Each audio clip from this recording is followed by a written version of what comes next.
नमस्कार मेरे प्यारे साथियों, आज हम आपसे बात करने वाले हैं यूपी टेट 2021 की सिलेबस के बारे में और इसी में हम चर्चा कर लेंगे यूपी टेट के बाद जो सुपर टेट होगा उसमें क्या क्या सिलेबस बढ़ा दिया जाएगा।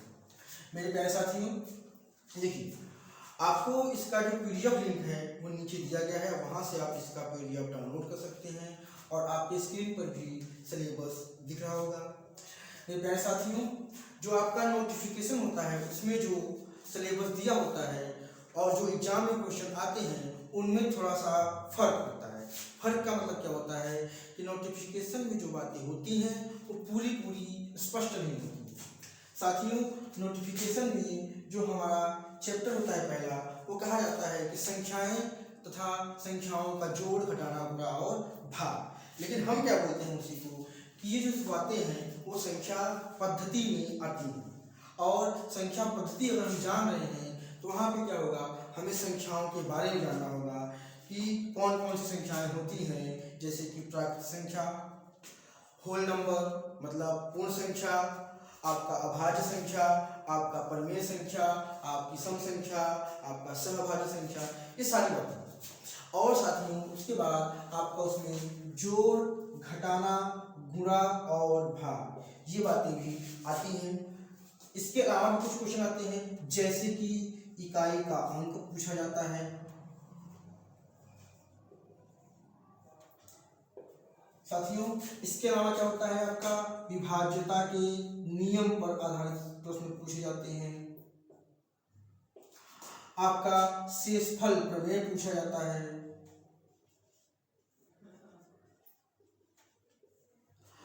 आपका संख्याओं पर आधारित प्रश्न पूछे जाते हैं।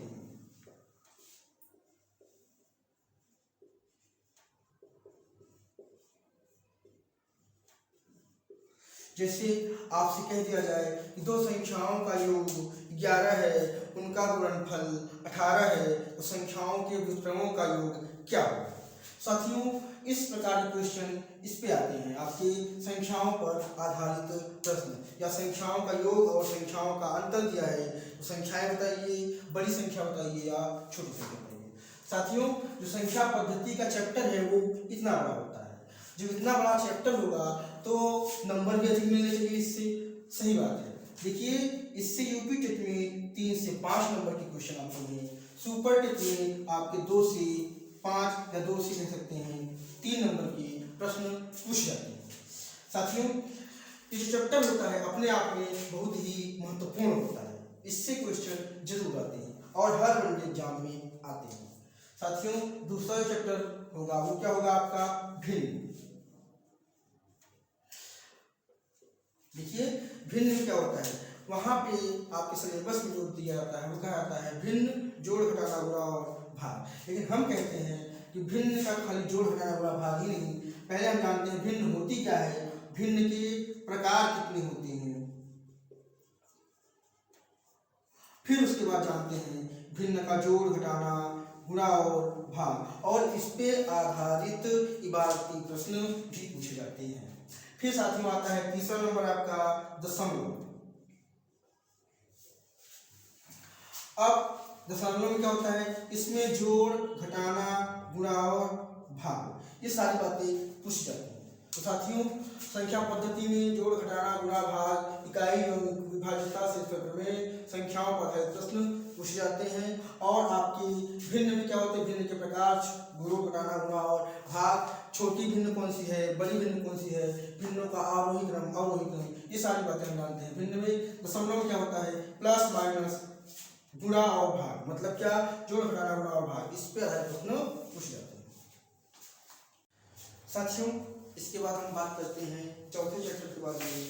चौथा चैप्टर क्या होता है, चौथा चैप्टर आपका होता है एलसीएम और एचसीएफ, मतलब लघुत्तम समापवर्त और महत्तम समापवर्तक।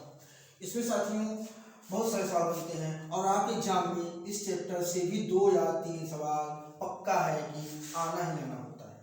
साथियों इसके बाद पांचवा चैप्टर है आपका प्रतिशत का, परसेंटेज। इसमें भी आपके 2 से 3 सवाल बनते हैं। आपका अगला आता है 6 नंबर पे लाभ और हानि।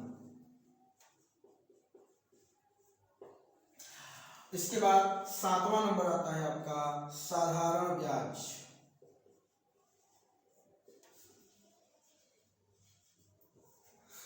इन अध्यायों का पूर्ण रूप से विस्तारित हम कब करेंगे, जब इसको पढ़ेंगे। साथियों, इसमें जैसा है वैसा ही आता है और सारे क्वेश्चन क्या होते हैं, बेसिक होते हैं, बहुत हाई लेवल के नहीं होते हैं। साथियों, इसके बाद 8वां नंबर आपका आता है, वो क्या होता है, ज्यामिति। ज्यामिति, अब ज्यामिति में कैसे कैसे प्रश्न आते हैं। ज्यामिति में आपके आकृति से संबंधित सवाल आते हैं, आपके पृष्ठ से संबंधित सवाल आते हैं, आपके कोण से संबंधित सवाल आते हैं। और कोण में क्या होता है साथियों, एक चैप्टर छुपा होता है आपका बहुभुज। ये चैप्टर भी इसी में छिप जाता है, जबकि इसका जिक्र आपके पूरे सिलेबस में कहीं नहीं होता है, लेकिन इसका प्रश्न जो है वो आता ही आता है। और आपके आगे होता है त्रिभुज के बारे में और वृत्त के बारे में। साथियों, इतनी बातें आपकी इस चैप्टर से पूछी जाती हैं। फिर आपका 9वां चैप्टर आता है आपका, वो क्या होता है, ऐकिक नियम।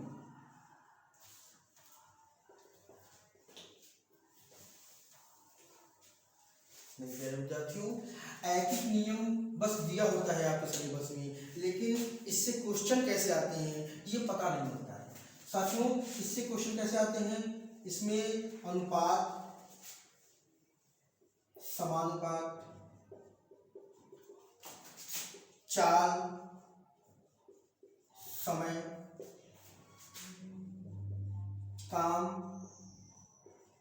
समय और अधिक सवालें आती हैं, यानी अन्य कह सकते हैं।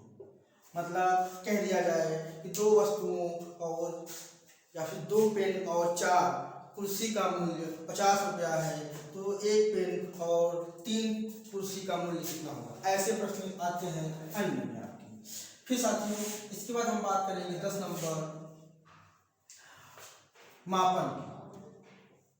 साथियों, मापन में क्या क्या आता है, मापन में धारिता से संबंधित सवाल आते हैं, लंबाई से संबंधित सवाल आते हैं, समय से संबंधित सवाल आते हैं और तौल से संबंधित सवाल आते हैं। मतलब क्या कि किसी चीज की धारिता पूछ ली जाती है, मतलब आयतन पूछ लिया जाता है। लंबाई का मतलब क्या, लंबाई में जैसे कह दिया जाए कि 2 किलोमीटर कितने डेसीमीटर के बराबर होगा, या फिर 5 सेंटीमीटर 10 सेंटीमीटर को घटाइए, इस प्रकार के सवाल मिलते हैं। समय में क्या होता है, समय में का मतलब क्या होता है साथियों, जैसे हम कह दिया जाए आपसे कि 1 मिनट के सेकंडों की संख्या कितने सेकंड के बराबर होते हैं, या फिर कह दिया जाए 1 दिन में सेकंडों की संख्या कितने घंटे के मिनटों के बराबर होगी। और टॉल मतलब द्रव्यमान, है ना।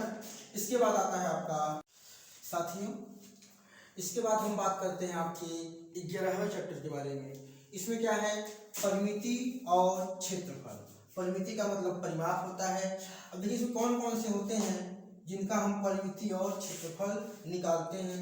इसमें होते हैं आपके त्रिभुज, वर्ग, आयत और चतुर्भुज। अब चतुर्भुज की बात करेंगे, नाम तो दिया नहीं है। चतुर्भुज तो वर्ग भी होता है, आयत भी होता है। तो चतुर्भुज में आ जाते हैं आपकी समचतुर्भुज, समांतर चतुर्भुज, समलंब चतुर्भुज इत्यादि। ये सारी चीजें इसमें आ जाती हैं। पहले दोस्तों, इसके बाद हम बात करते हैं आयतन और धारिता की। इससे भी क्वेश्चन आते हैं। इसमें किसके किसके होते हैं, घन और घनाभ। ये हमारे होते हैं। आपके सिलेबस में ये चीजें दी हुई है, लेकिन आपके सिलेबस में 3 चीजों को नहीं दिया गया है, इसका कोई भी जिक्र नहीं किया गया। गोला, शंकु और बेलन। हम इनके बारे में भी जानकारी प्राप्त करेंगे, इनको भी पढ़ेंगे। उसके बाद आगे आता है रेलवे और बस समय सारणी। इसमें कैसे प्रश्न आते हैं, इसमें आते हैं जैसे कोई भी ट्रेन है वो दिल्ली से रात को 12:20 पर चली और अगले दिन सुबह 6 बजे पहुंची, तो कुल समय कितना लगा, ऐसे प्रश्न आते हैं। और साथियों उसके बाद क्या होता है आपका आंकड़ों का प्रस्तुतीकरण। इसमें क्या होता है आपकी सांख्यिकी जो एक चैप्टर होता है उससे प्रश्न आते हैं, मतलब समांतर माध्य, मध्यिका, बहुलक, परिसर इत्यादि। इसके बाद आपका सबसे अंतिम चैप्टर है वो क्या है, कैलेंडर। कैलेंडर से भी एक प्रश्न जरूर आता है आपके एग्जाम में। कैसे प्रश्न आता है, जैसे कह दिया जाए कि आज सोमवार है, तो आज से 61 दिनों के बाद कौन सा दिन होगा। साथियों इसके बाद ये सारी चर्चा हमने कर ली क्या, यूपी टेट के सिलेबस के बारे में। Thanks for watching our video.